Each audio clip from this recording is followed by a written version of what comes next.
Hoy aprenderás la historia completa de la Biblia, comprendiendo tanto el Antiguo como el Nuevo Testamento, desde Adán en el jardín del Edén hasta la muerte de los discípulos de Jesús. Sin duda, cuando termines de ver este vídeo, no serás el mismo. Amarás aún más la palabra de Dios. Claro, esto solo ocurrirá si abres tu corazón a la palabra de Dios. Si tienes dificultades para entender la Biblia, en este vídeo podrás comprender, y después de ver todo lo que se enseñará, estoy seguro de que serás edificado e iluminado con las Escrituras. La Biblia, un tesoro atemporal de sabiduría, revelación y consuelo, es mucho más que un compendio de relatos antiguos. Es el testimonio de la relación entre la humanidad y lo divino, una travesía espiritual que ha moldeado civilizaciones y tocado corazones a lo largo de los siglos. Así que, en este recorrido por la historia de la Biblia, nos sumergimos en un océano de relatos sagrados, buscando no solo entender el pasado, sino también descubrir cómo sus enseñanzas atemporales pueden iluminar nuestro presente y guiarnos hacia el futuro. Todo lo que se enseña aquí está contenido en el libro Panorama de la Historia Cristiana, escrito por el pastor Hernández Díaz López. Todo comenzó en el principio. Antes del inicio solo existía Dios. Él nunca dejó de existir y existe desde la eternidad. No tuvo origen, es el origen de todo. No fue creado, es el creador de todas las cosas. No comenzó a existir, es el Padre de la eternidad. La eternidad es un atributo exclusivo de Dios. En el principio, Dios creó los cielos y la tierra. En el sexto día, creó al hombre a su imagen y semejanza, y del hombre creó a la mujer. Adán y Eva fueron creados perfectos, puros e inocentes.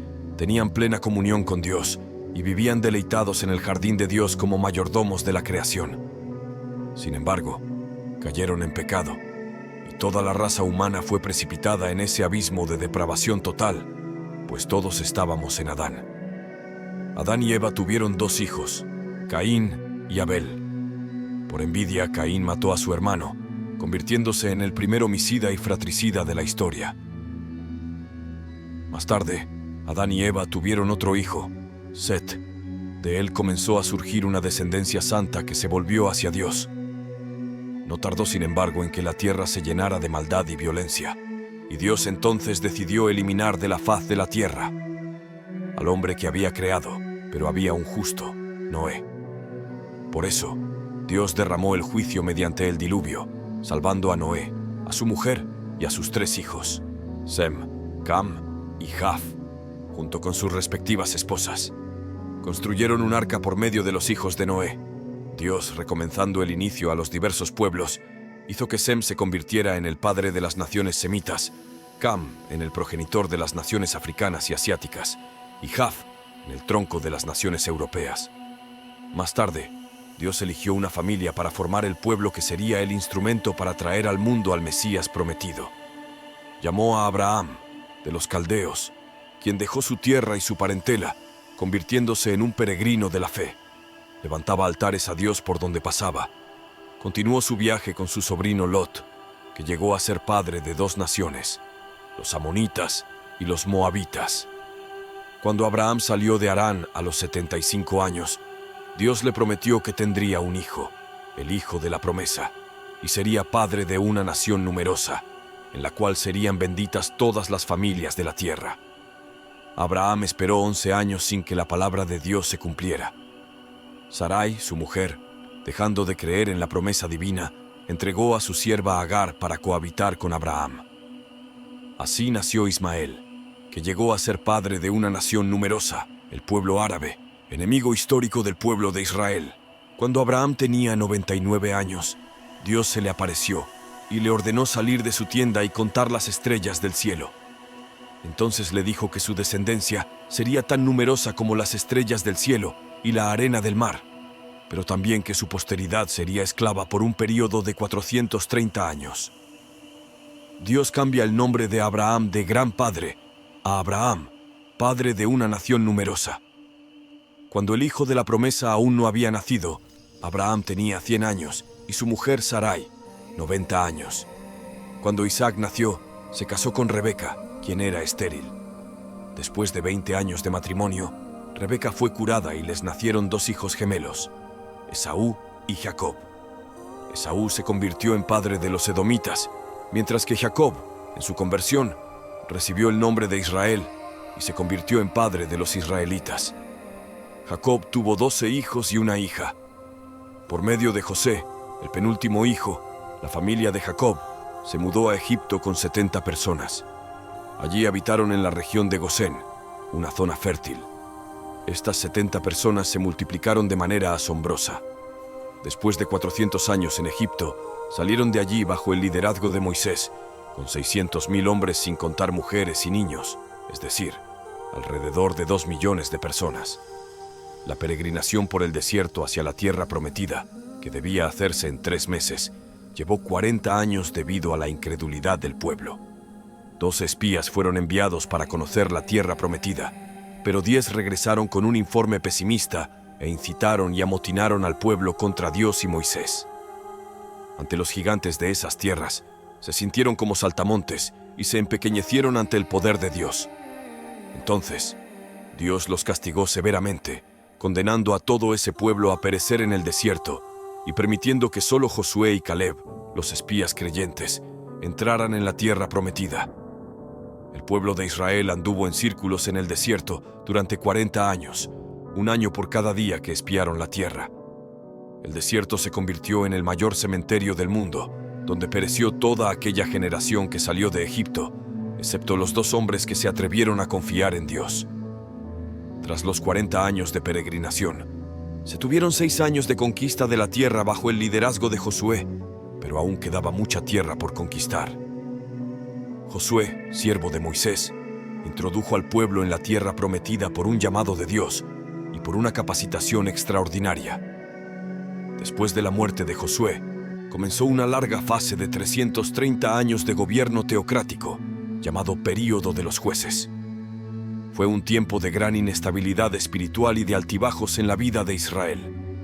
Durante el tiempo de los jueces, el pueblo hacía lo que le venía en gana debido a la dureza del corazón del pueblo de Israel.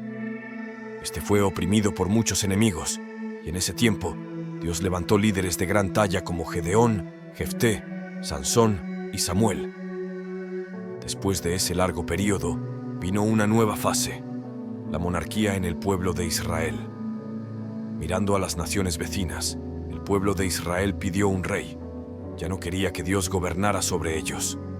Samuel, el último juez, ungió a Saúl como rey sobre Israel, y Saúl gobernó durante 40 años. Comenzó bien, pero terminó mal.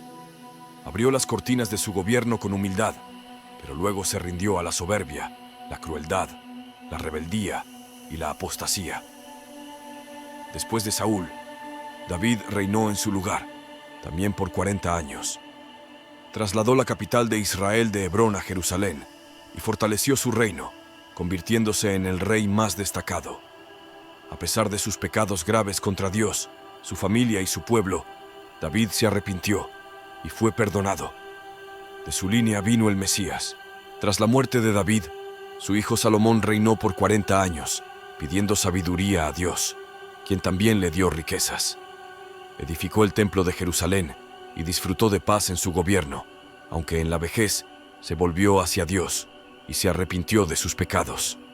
Así, tuvimos 120 años de Reino Unido.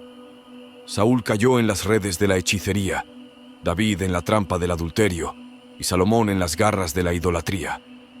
Dios atendió al deseo del corazón del pueblo dándole reyes, pero el pueblo tuvo que sufrir las consecuencias de esa insensata elección. Después de la muerte de Salomón, el reino se dividió porque su hijo Roboam se negó a aliviar los impuestos abusivos y las tribus del norte conspiraron contra él. El reino del norte duró 209 años, con 19 reyes de 8 dinastías diferentes. Ninguno de estos reyes fue piadoso. Todos se apartaron de Dios y siguieron los caminos de Jeroboam. Este rey, temiendo perder súbditos hacia Jerusalén, construyó templos en el reino del norte con becerros de oro para ser adorados. Todos los reyes siguieron este camino impío, y el Señor levantó profetas para denunciar el pecado de los reyes, los profetas y los sacerdotes sobornados. Dios levantó en ese tiempo a los profetas Amós, Oseas y Miqueas. Valientemente confrontaron los desvíos de la nación, desde el palacio hasta las chabolas, desde los templos rivales hasta el comercio, desde las calles hasta los campos.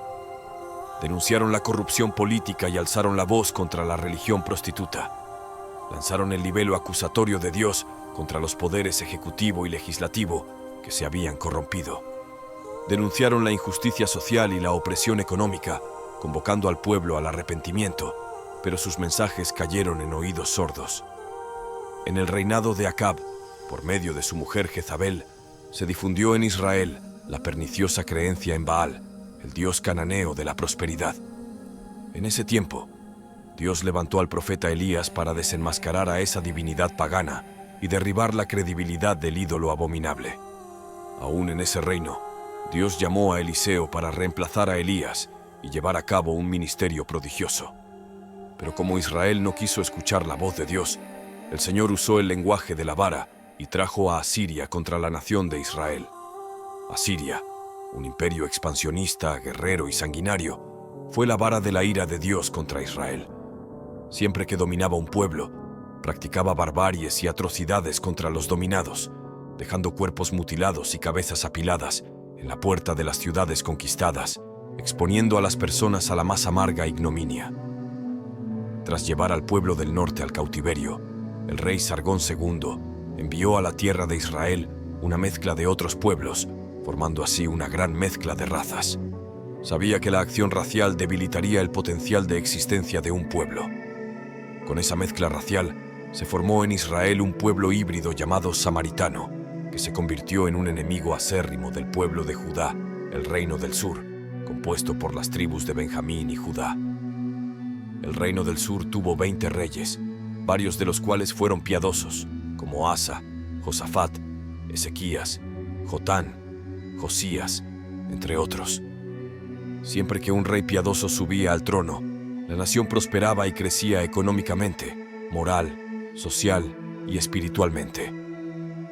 En el reino del sur, para cumplir la profecía de que el Mesías vendría de la casa de David, gobernó solo una única dinastía para hablar al pueblo de Judá.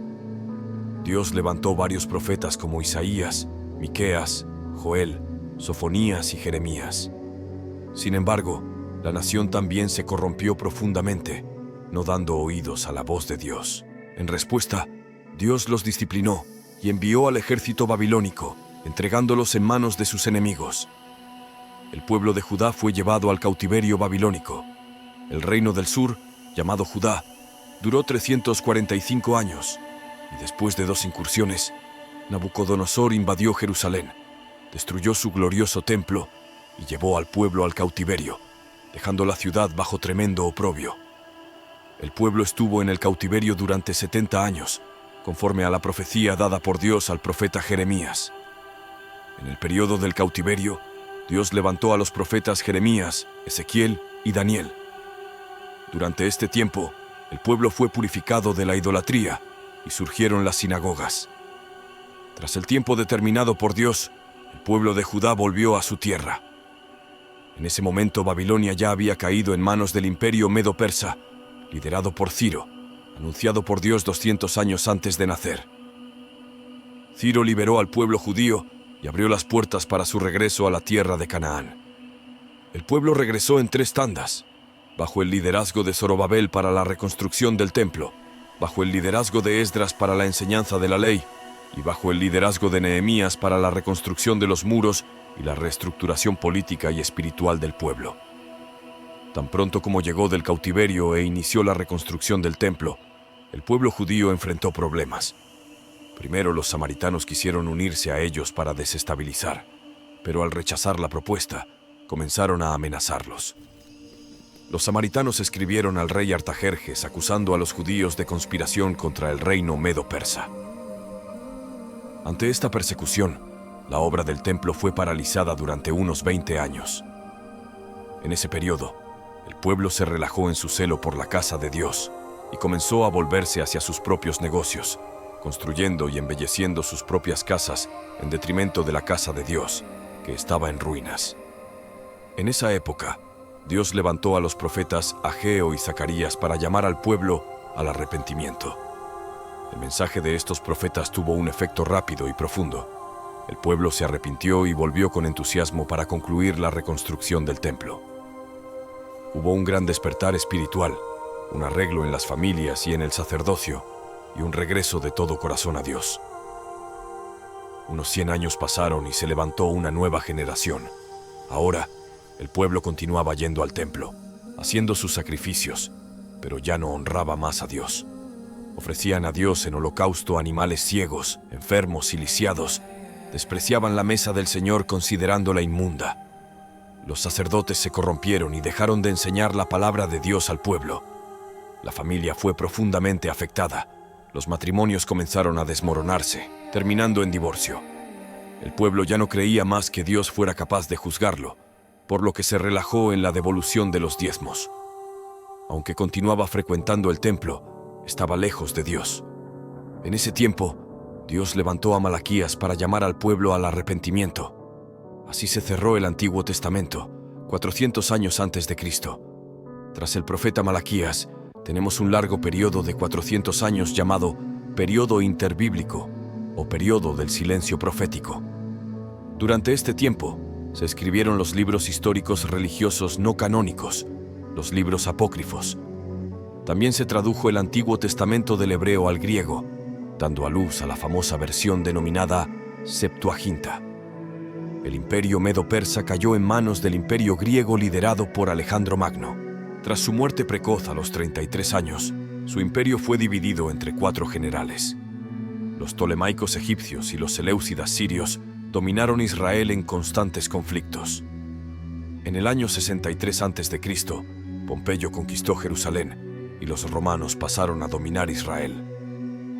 Herodes el Grande reinó en su lugar, siendo un gran administrador que amplió y embelleció el templo de Jerusalén. Construyó el puerto de Cesarea, abriendo camino al comercio internacional y facilitando los viajes de los misioneros al mundo. También construyó la fortaleza de Masada y muchos palacios y fortalezas. Sin embargo, Herodes era un hombre inseguro y violento, atormentado por el miedo a perder el trono. Se casó 10 veces y tuvo muchos hijos. En su afán de asegurar su posición, llegó incluso a matar a familiares y a perseguir a su suegra hasta Egipto. César Augusto llamó a Herodes a Roma por sus atrocidades. Antes de ir, sin embargo, mandó matar a su esposa Mariamna por temor a que conspirara contra él en su ausencia. Más tarde envió a 2 de sus hijos a Roma para estudiar, enseñando que volverían más preparados para asumir el trono. Herodes no dudó y mandó estrangular a sus 2 hijos. Antes de morir, hizo jurar a su hermana Salomé que mataría al menos a un noble de cada familia de Jerusalén, porque quería llanto en su funeral. Herodes el Grande, quien se alarmó al saber por los magos que un niño había nacido en Judea para ser rey de Israel, murió alrededor del año 4 a.C. Su reino fue dividido entre 4 de sus hijos, y Arquelao reinó sobre Judea, Samaria y Edom. Fue un pésimo rey, y los judíos pidieron a los romanos que lo retiraran del cargo. Roma, preocupada por los problemas en Judea, instaló un procurador o gobernador romano, siendo Pilatos el gobernador en ese momento. Esta situación llevó al pueblo de Dios a esperar con más fuerza la venida del Mesías, anhelando liberación y redención de la servidumbre bajo el dominio de los herodianos y los romanos. Fue en este contexto que Jesús nació en la plenitud de los tiempos, cumpliendo las profecías bíblicas. Nació en Belén de Judea, el Verbo eterno hecho carne, lleno de gracia y verdad. Jesús vivió entre nosotros, identificándose con los pecadores a quienes vino a salvar. Palestina estaba bajo el dominio de Roma cuando Jesús nació, y con la persecución de Herodes, José y María huyeron a Egipto, regresando a Nazaret después de su muerte. A los 30 años, Jesús inició su ministerio siendo bautizado por Juan el Bautista en el Jordán. En el desierto, fue tentado por el diablo, pero resistió utilizando la espada del Espíritu, la palabra de Dios. Lleno del Espíritu Santo, Jesús siguió hacia Galilea y entró en Nazaret, leyendo en la sinagoga el rollo del libro de Isaías, proclamando que el Espíritu del Señor estaba sobre él para predicar, curar y liberar. Jesús llamó a 12 hombres a quienes dio el nombre de apóstoles, invirtiendo la mayor parte de su tiempo para entrenarlos y discipularlos. Recorrió Galilea, Perea, Samaria y Judea, predicando en ciudades, aldeas, campos, sinagogas y en el templo. Su mensaje se extendió desde multitudes hasta pequeños grupos. Jesús anduvo por todas partes, haciendo el bien, liberando a los oprimidos, curando enfermos, alimentando hambrientos, dando vista a los ciegos, enderezando paralíticos, haciendo caminar a los cojos, dando audición a los sordos, purificando leprosos, liberando poseídos y resucitando muertos. Fue la suprema revelación de Dios a los hombres, recibiendo el nombre de Emmanuel, Dios con nosotros. Jesús vino con una misión definida por el Padre. Nació para morir, murió para que pudiéramos vivir. El apóstol Pablo enfatizó que Jesús murió por nuestros pecados, fue sepultado y resucitó al tercer día, según las Escrituras. Su muerte no fue un accidente, ni su resurrección una sorpresa. Jesús marchó hacia la cruz como un rey camina hacia la corona. En la cruz, aplastó la cabeza de la serpiente y triunfó sobre principados y potestades, exponiéndolos al desprecio. Jesús consumó la obra de la redención, liberándonos. La muerte no pudo detenerlo, y al tercer día resucitó para nuestra justificación.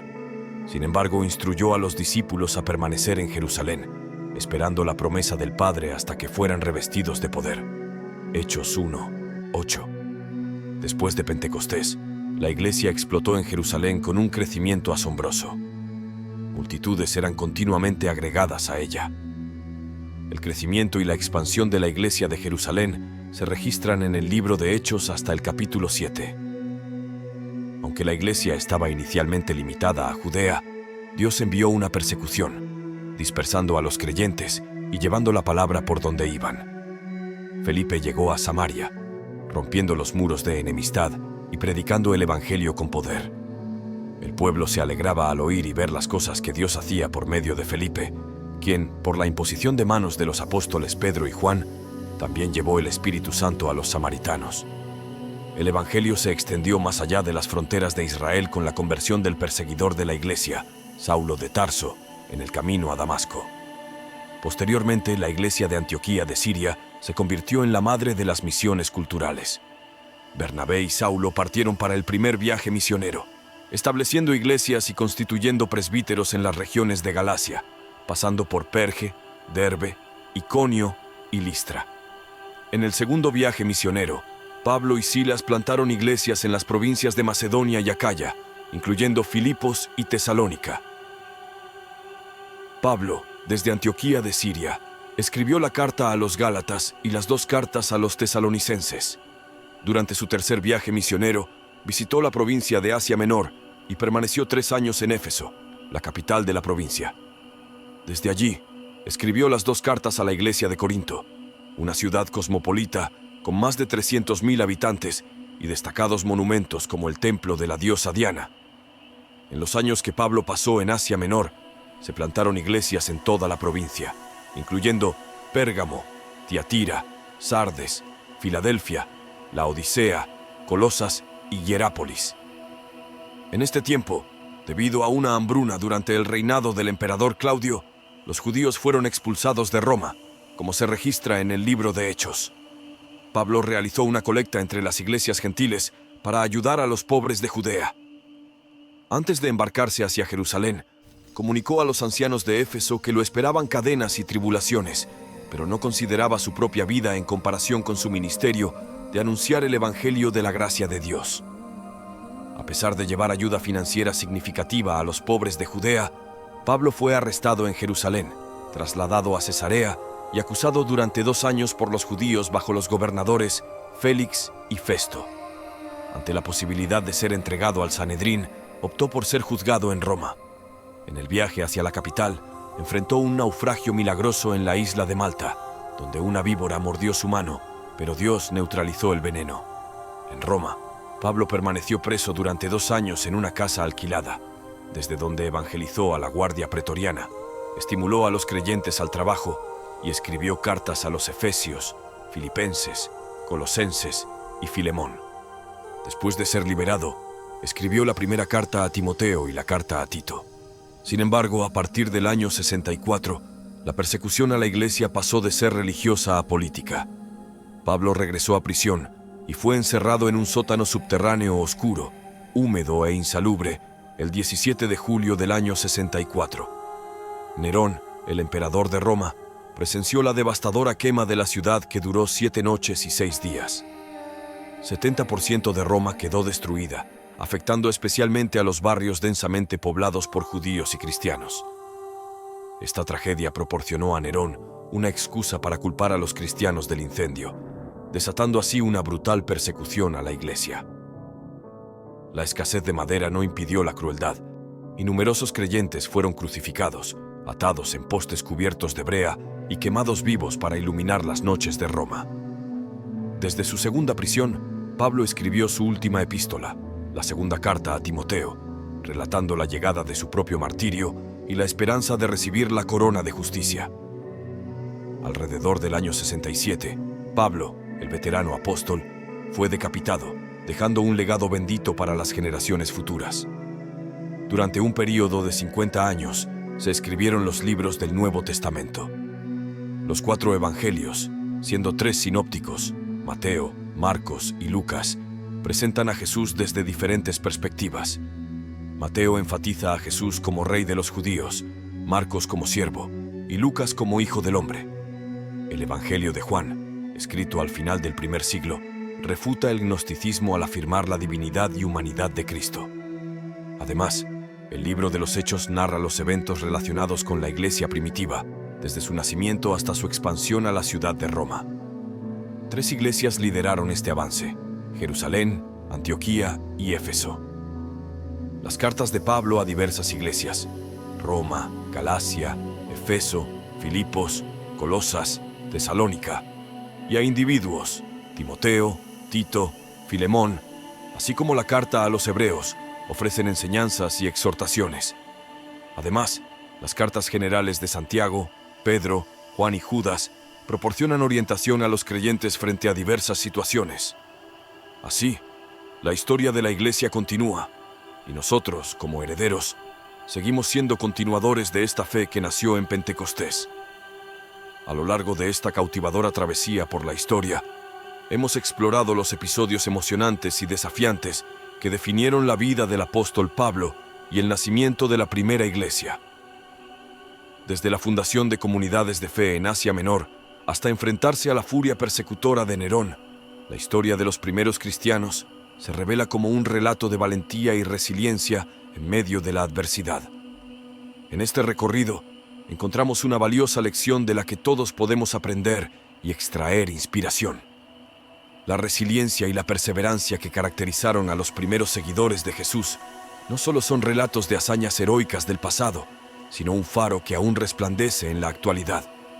Como ellos, enfrentamos nuestras propias pruebas y desafíos en un mundo en constante cambio, pero la llama de la fe sigue viva, lista para iluminar nuestros caminos. Las experiencias de Pablo, sus naufragios, las persecuciones bajo el reinado de Nerón y los desafíos cotidianos de la iglesia primitiva nos ofrecen una guía valiosa para nuestros propios viajes espirituales. En un mundo moderno lleno de distracciones y desafíos, la firmeza de aquellos que nos precedieron nos impulsa a reflexionar sobre nuestra propia resiliencia.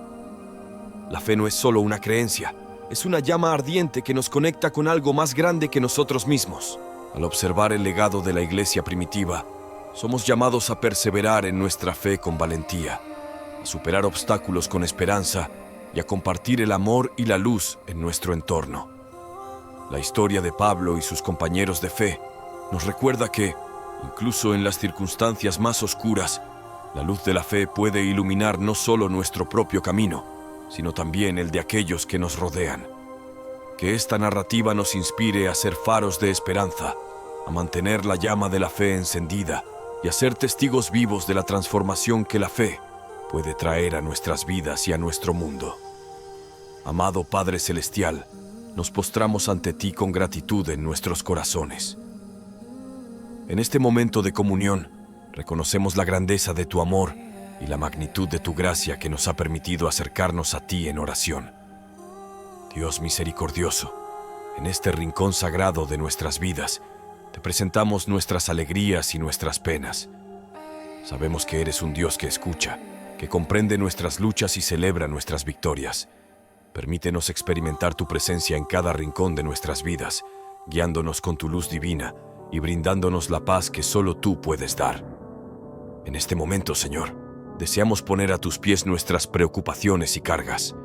Con humildad, reconocemos que, sin tu dirección, nuestras sendas pueden extraviarse. Ilumina nuestro camino con tu sabiduría. Ayúdanos a tomar decisiones que reflejen tu voluntad y a vivir de acuerdo con tus enseñanzas. Padre amoroso, extendemos nuestras oraciones a aquellos que nos rodean.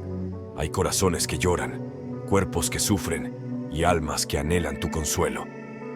Te pedimos que derrames tu gracia sanadora sobre ellos, que encuentren en ti la fuerza para superar las adversidades y la esperanza que solo tu amor puede proporcionar. En este acto de comunión, reconocemos que somos una comunidad unida por nuestra fe en ti.